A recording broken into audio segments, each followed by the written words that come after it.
Irish, karya Nadia.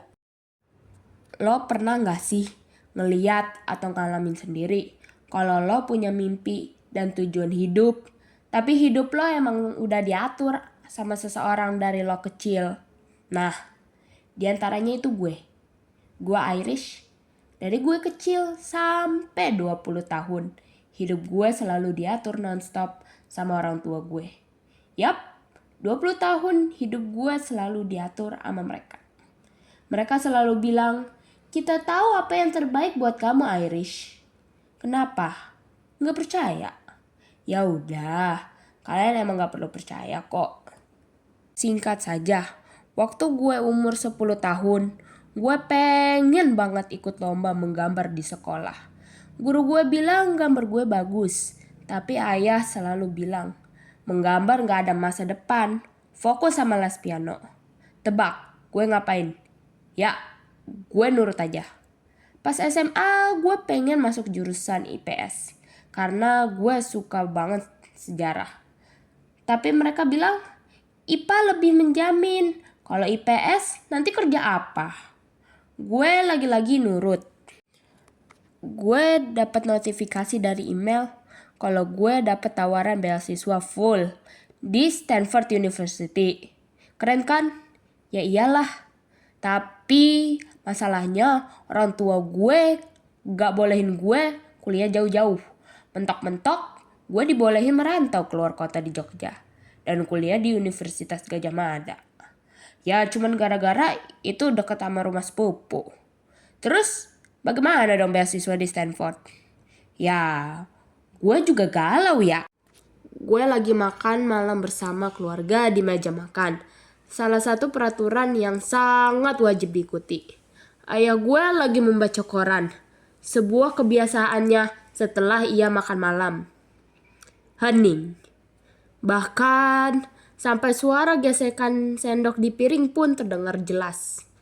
Tidak ada yang mulai topik pembicaraan. Tiba-tiba ayah gue memotong keheningan ruangannya. Kak, kamu jadi ya di UGM saja, ucap ayah gue. Bukan bujukan maupun permintaan, tapi sebuah pernyataan. Sebelum gue membantahnya, ayah gue langsung mengangkat telapak tangannya. Sebuah perintah bisu untuk gue nggak membantahnya. Kau lupa apa yang sedang kita lakukan untukmu Irish, lanjut ayah gue. Gue menggeleng lembut. Mana mungkin kata-kata handalannya yang selalu dipakai berulang kali gue lupa. Tidak, kalian hanya melakukan yang terbaik buat aku ayah, ujar gue sambil menggerutu. Bagus, ujar ayah gue sambil membalikan halaman korannya. Jadi, lupakan saja tawaran beasiswa itu, karena kamu tidak membutuhkan tawaran itu. Gue tak membutuhkannya. Haha, lucu banget loh. Saking lucunya, bisa-bisa buat gue darah tinggi dan menumbuhkan uban putih pada usia yang baru 20 tahun. Beberapa hari setelah percakapan itu, gue gak mau keluar kamar selain memanglah penting. Bahkan gue minim berbincang dengan siapapun. Ya, siapapun. Kecuali dengan dua orang ini. Adik laki-laki gue yang menyebalkan dan sahabat gue yang selalu ada di saat gue lagi terpuruk-puruknya. Adik gue Andrew, umur 17 tahun. Bedanya sama gue tuh kayak bumi sama langit. Gue tipe anak yang gak pernah bisa membantah orang tua. Takut bikin kecewa, takut bikin marah. Sedangkan dia, aduh, keras kepala sejati. Kalau gak setuju, ya ngomong. Kalau disuruh tapi gak mau, ya pasti dia tolak. Makanya gak heran kalau dia sering banget dipanggil anak keras kepala sama emak dan ayah gue. Tapi Andrew, dia selalu cuek. Sementara satu lagi, Alexis, temen gue dari gue SMA, yang gak tahu kenapa dia betah banget jadi pendengar tumpahan curhatan gue. Bahkan di saat curhatan gue itu kayak kaset rusak yang suka muter-muter gak jelas. Gak pernah sekalipun dia ngejudge atau nyuruh gue, ya udah ikutin aja orang tua lo daripada bikin pusing. dia beda. Suatu hari, gue keluar rumah setelah beberapa hari ngurung diri di kamar. Andrew mengajak nongkrong di kafe kecil dekat rumah kita. Katanya, daripada kakak jadi vampir gara-gara gak pernah kena sinar matahari, mending nongkrong. Tapi kakak yang bayar ya. Nyebelin kan? Tapi ya, gue ikutin juga ujung-ujungnya. Pas sampai di sana, ternyata Alexis udah duduk duluan. Andrew ngasih kode-kode ke gue. Katanya dia sengaja ngajak Alexis biar gue gak makin stres. Meja kecil di pojokan kafe itu jadi saksi bisu tentang unek-unek gue yang gak ada ujungnya. Gue curhat lagi dan lagi soal beasiswa, soal larangan orang tua, soal gimana rasanya hidup kayak boneka. Gue tuh pengen banget ke Stanford, tapi ujar gue dengan suara pelan. Gue juga gak mau bikin mereka kecewa. Andrew langsung taruh handphonenya. Kakak tuh aneh ya, tahu gak? Hidup kakak masa kakak biarin orang lain yang ngatur semua. Memang kita perlu dengerin orang tua. Tapi kalau kayak gini gimana? Terus apalagi ini kesempatan gede banget. Keluar negeri, beasiswa full lagi. Kakak udah hilang akal ya? Tapi sebelum gue sempat ngejawab, Alexis tiba-tiba nyeletuk. Dan kalimatnya pelan, tapi jelas banget menusuk telinga gue. Jadinya, mau lo apa? Hening. Gue bengong. Rasanya dunia berhenti beberapa detik. Kalimat sederhana itu merasa asing banget buat gue.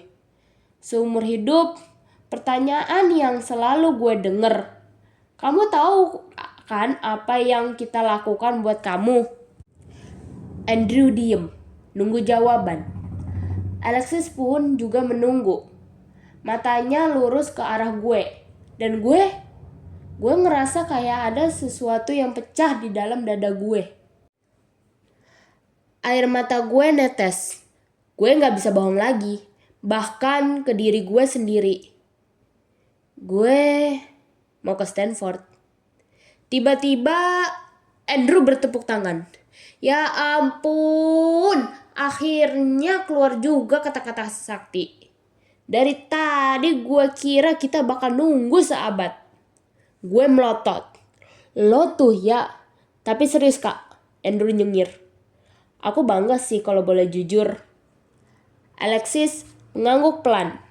Setuju dengan Andrew? Gak ada kata-kata panjang. Tapi tatapannya seakan bilang ke gue. Akhirnya lo berani ngomong jujur. Tatapan itu bikin gue ngerasa didukung, didengar. Dan sebelum suasana jadi makin tegang, Andrew tiba-tiba nyeruput sedotan ke gelasnya dengan bunyi yang sangat keras. Lo berdua sadar gak sih? Gue masih di sini tahu. Jangan tatapan-tatapan lama kayak gitu. Gue kayak nyamuk yang kejebak di lampu. Gue langsung membeku. Alexis cuman ketawa kecil. Sementara Andrew memeluk dirinya dengan gaya sok jijik. Serius deh kak. Aku bawa kakak ke sini buat bikin kakak waras. Bukan buat nonton sinetron gratis. Lama-lama aku cabut nih. Males tahu. Andrew memutarkan matanya dan memeletkan lidahnya. Menjengkelkan sekali bukan? Bahkan itu membuat tangan gue tergoda untuk menjambak rambutnya. Ish, bisa diem gak sih mulut kamu, Drew? Gue mendengus. Pipi gue memanas walaupun bukan karena hal yang lo pikirkan. Andrew mengangkat alis. Sok santai. Ya udah, aku diem nih. Tapi inget ya kak, jawaban barusan aku ulangin. Jawaban barusan itu jangan kakak tarik lagi. Kalau benar-benar mau ke Stanford, perjuangin. Bilang ke orang tua kita kalau kamu beneran mau ke sana. Gue langsung nyeka air mata gue. Pura-pura gak peduli. Padahal pipi gue masih panas. Meja kecil itu mendadak hening lagi. Tapi kali ini bukan hening yang tidak nyaman, melainkan hening yang bikin gue sadar. Gue baru saja ngakuin keinginan gue sendiri. Besoknya gue latihan ngomong di depan kaca. Tangan gue gemetaran parah banget. Gue sampai minta Andrew pura-pura jadi ayah biar gue latihan. Andrew malah berakting lebay. Suaranya pun dibuat-buat berat. "Kamu ini gak tahu berterima kasih ya?" ujarnya sambil membuat-buatkan suaranya. Gue lempar bantal ke dia. Tapi anehnya gue jadi sedikit lebih berani. Malam itu gue gak bisa tidur. Gue nulis di diary. Besok mungkin jadi hari gue kehilangan restu orang tua. Tapi kalau gue diem lagi, gue kehilangan diri gue sendiri. Memang alay. Setidaknya gue bisa mencurahkan sedikit ke buku tanpa ngomong ke orang lain. Malam esoknya gue kumpulin semua keberanian gue. Jantung gue kayak mau copot. Tangan gue gemetaran. Tapi gue tahu gue harus ngomong. Gue sedang duduk di meja makan. Seperti biasa, makan malam bersama. Gue menelan ludah ke tenggorokan sebelum membuka mulut gue. "Ayah, Mak," suara gue bergetar. "Selama ini kalian selalu bilang kalian lakukan semua ini untuk aku. Tapi ini bukan keinginanku. Kalian gak pernah dengerin aku. Aku mau ke Stanford, bukan ke UGM.